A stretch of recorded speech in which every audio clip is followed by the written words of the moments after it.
በረከት ገበሬዋም በነዳጅ ማጭበርበር ወንጀል ተጠርጥራ ተከሰሰችም። ከባድ ወንጀል ነው። 100,000 ሊትር ነዳጅ በህገ ወጥ መንገድ ምንም አይነት ዲፖ ሳይኖራት ወስዳ አየር ላይ የፖሸረችው በረከት ገበሬዋም አሁን ደግሞ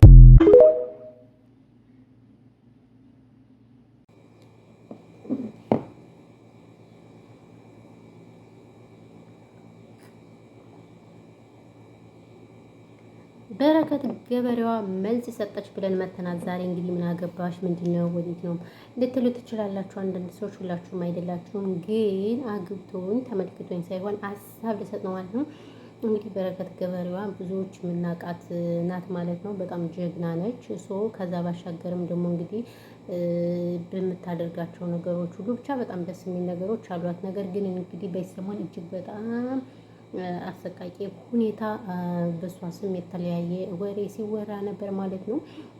ነገር ግን እንግዲህ ትናንትና ወጥታ እሷ ደግሞ ሚዲያ ላይ ደግሞ እኔ ለማንም ቦታ አልሰጥም፣ ለማንም ሚዲያ ጡረተኛ፣ ምክንያቱም ሰውን ካልተሳደቡ ሰውን ካልተቹ ገንዘብ አያገኙም እና ስለዚህ ጡረተኞች ናቸው የኔን ስም የሚያጥፉ እንጂ እኔ ጀግና ነኝ፣ እኔ ወንድ ነኝ ስትል እንግዲህ መልሷን ሰንዘር አድርጋለች ማለት ነው። እንግዲህ እኔ ምስት ጊዜ የራሴን ሀሳብ ልስጥ ማለት ነው። ምናልባት አንቺ ታውቂያለሽ ምናምን ትችላላችሁ፣ ትክክል ናችሁ፣ አላውቅም። ግን ብዙም ጊዜ እኛ አሁን ኢትዮጵያውያን የተረዳነው ነገር ምን አለ መሰላችሁ ጎበዝ፣ የሆነ ሰው ሲሰራ አንፈልግም። በቃ ምቀኞች ነን፣ ክፉዎች ነን። ያንን ሰው ማበረታታት ይልቅ ከማበረታታት ይልቅ አይዟችሁ ከማለት ይልቅ በቃ ያንን ሰው በቃ መንቀፍ ነው የምንፈልገው። የብዙዎቻችን እኔ በጣም ስላየሁኝ ነው። ሀገራችንም እንደምታውቁት አሁን ለምሳሌ ለሀገር የሚቆሙት ለሀገር የሚከራከሩት ለምሳሌ እነ ክርስቲያን ታደለው ምንም አድርገው አይደለም እንደዚህ እየተሰቃዩ እነ ዮሐንስ ባያሌው ብዙዎች ወዘተ የአማራ ምሁሮች እስር ቤት እንግዲህ በዛ በሚያሳዝን ሁኔታ ሲሰቃዩ የነበረ ለምን ወገን ይገደላል፣ ለምን ኢትዮጵያ እንደዚህ ሆነች ስላሉ ብቻ ከመሬት ተነስተው እንግዲህ በዛን መልክ ምሁር እንደዛ ሲሆን እጅግ በጣም ያማልን በጣም ያሳዝናል። ለሀገር የሚኖሩት ለሀገር ዋልታ የሆኑት እነ ስመኘው በቀለ እንግዲህ ምንም አድርገው አይደለም በረሃ ለበረሃ ሲንከለከሉ እንደዛ ጠቁረው ከስተው ሲገነቡ የነበሩት ነው እንግዲህ የቀጠፏቸውና ምን ልላችሁ ፈልጌ ነው። እኔ እቺ ልጅ አንዳንዴ አልፈርድባትም፣ ይቅርታ አድርጉልኝ። ግን የሆነ ነገር መፈርድባት አንድ ነገር አለ። ምንድን ነበረ የሆነ ሰዓት ሚዲያ ላይ እናቷ ጋር ወጥተው የሆነ ያኔ ሲሰዳደቡ ምናምን በዛ ተሰምቶኛል። ገብቷቸዋል። ምን መሰላችሁ ምናልባት ጥፋት ሊኖር ይችላል። ግን ደግሞ ሚዲያ ላይ ወጣችሁ ደግሞ ያኔ እናት ናት። ምንም ቢሆን እናት ናት። አንድ ጣታችሁን ቆርጣችሁ አትጥሉትም አይደል? እናትም ቢሆን እንደዛ ስለሆነ ጥፋቷን እንዳለ ሆኖ ምናልባት ብታጠፋ ማለት ነው በውስጥ መጨረስ ነበር እንጂ ሚዲያ ላይ እንግዲህ ማን እንደሆነ ጥፋተኛ ማን ወደ ሚዲያ እንዲመጡ እንዳደረጋቸው ባናውቅም ይሄ ቀይ መስመር ነው ለእኔ ማለት ነው። ከዛ ባሻገር ግን እቺ ልጅ አሁን ስትሰራ ስናያት የሆነ ሰዓት እንደው ምንድነው ስትል የነበር እኔ ምርቴን ለሀብታም አይደለም የምሰጠው ለድሃዎች ነው የማከፋፍለው ምናምን ነገር ይሄን እቃ ውድ ስለሆነ ለእነሱ ነው የማከፋፍለው ስትል ሰምተናታል።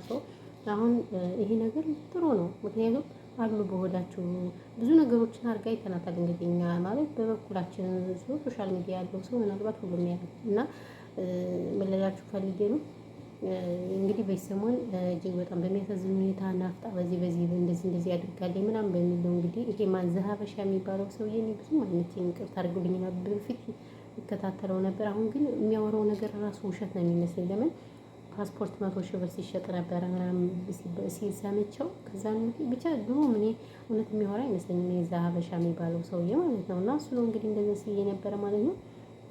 እና ጥሩ የሚሰሩ ሰዎችን ከማበረታታት ይልቅ መንቀፍ ነው የምንፈልገው። ደግሞ መጥፎ ሀገርን ወገንን እንትን የሚሉን ደግሞ እናበረታታቸዋለን ወዘተ ሰንበሌት ስናደርግ ነው የምናየው። እና ምን ልላችሁ ፈልጌ ነው ይሄ ፈጽሞ ስህተት ነው ብዬ ነው የማስበው። እንግዲህ ጥፋት አለ የለም እንግዲህ እሱን እግዚአብሔር ነው የሚያውቀው። ነገር ግን እንግዲህ መልሷን ሰጥታለች ማለት ነው። እኔ ለማንም ቦታ የለኝም፣ ከፈለጋችሁ መውሰዱኝ፣ ከዚህም ቦታ ነው ያለሁት፣ እስር ቤትም ገብቼ ነበረ ስትል እንግዲህ መልሷን እንግዲህ ለዘሀበሻ ይሁን ለማን ይሁን እንግዲህ ባይዘው እሱ ነው የዘገበው ዘሀበሻ ነው የዘገበው። ለሱ እንግዲህ መልስ ሰጥታለች ማለት ነው።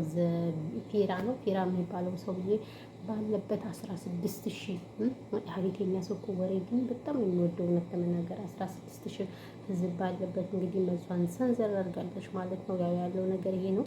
ስለዚህ እናንተ ምን ትላላችሁ? እኛ ሀሳብ ነው እንደ ሀሳብ ነው እኛ ሀሳብ ነው የምንሰጥ ባይዘው እንጂ አውቀን አይደለም እውቀት ኑሮን አይደለም ባይዘው እኛ ሰው ይሄን ያለው ነገር ማለት ነው። እናሸቃለች እናሸቃሊትዬ እንዴት ናችሁ? ደህና ናችሁ? ይሄን ያህል ካወራ ይበቃኛል።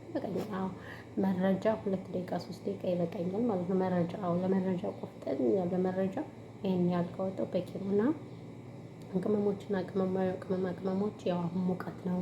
ውሃ ጠጡ ምናምን ነገር ራሳችሁን ጠብቁ። በቃ እንደዛ ነው። ራሳችሁን ጠብቁ። እውነቴን ነው የምላችሁ። ውሃ ጠጡ። አሁን ደግሞ በጣም ሙቀት አለ። እውነት ለመናገር በጣም ኃይለኛ ሙቀት ስላለ ይሄ ነው ያለው ነገር ማለት ነው።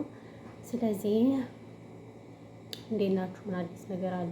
ምን አዲስ ነገር አለ? ውዶች ማሮች እናንተ ቻናሌን ነው እንዴት ታው ቻናሌን እያያችሁልኝ አይደለም? ለሽ ቻናሌን ሼር ማታረጉ ምንድን ነው ችግራችሁን ተናገሩ። አይደብራችሁም እንዴ? እኔ በሙቀት ለእናንተ ምን የመሰለ መረጃ እያመጣሁላችሁ ይሄ ሀይር አይደለም። ይቅርታ አድርጉልኝና ኩሽና ሆኜ ቪዲዮ እየሰራሁ ስለዚህ ለምንድን ነው ቻናል ሼር ማታደርጉ? ባይዘው ሰብስክራይብ ዋው ያ ሰላም ታረጋላችሁ ወይ? ሰብስክራይብ ተሸክሜዋለሁ እኮ ይሰራልኛል ባለ ሰብስክራይብ ቪዲዮ ላይ አይታችሁ ላይክ ታደርጉልኝ ዩቲዩብ ሼር ያደርገዋል።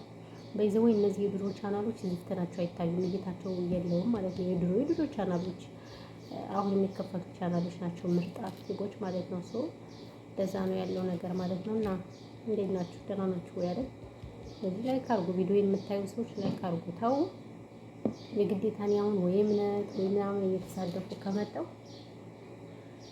ቻናሌ ዋው ነበር የምታደርጉት፣ ግን አሁን ቻናሌን አታዩም ማለት ነው። ታያላችሁ ላይክ አታደርጉኝም። ላይሽ ወይኔ በሰሞንኛ ጋር ቢምቢ ያለ ብታዩ ቢምቢ በስማም ወይ ኢትዮጵያ ያለው ነው የሚመስለኝ አንዳንዴ። እና ይሄ ነው ያለው ነገር ውዶች፣ ማሮች፣ ፍቅሮች ሌላ ምን እላችኋለሁ? ሰላማችሁ ይዛል። ይበቃኛል። ይሄን ያልካወሩ ይበቃኛል። ብዙ ወሬ ያላወራም ወይ መንዛዘት ማለት ነው። እና ይሄ ነው በተረፈ እናመሰግናለን። አሁን ትንሽ ዛሬ ጠዋት ለነገሩ ጠዋት ለካ ተኝቼ ነበር። አይገርም? አዎ ጠዋት ተኝቼ እላችኋለሁ። እና ተነስቼ ነው አሁን። ሰላማችሁ ይዛል። እሺ ኧረ ደሜ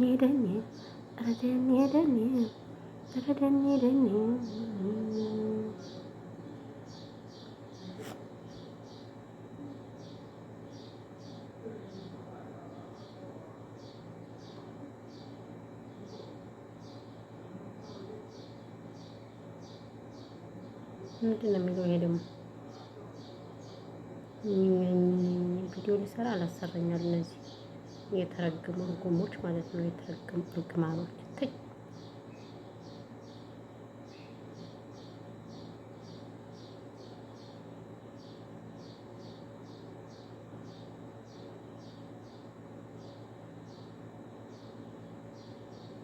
ወፋን ግቢ ላጥም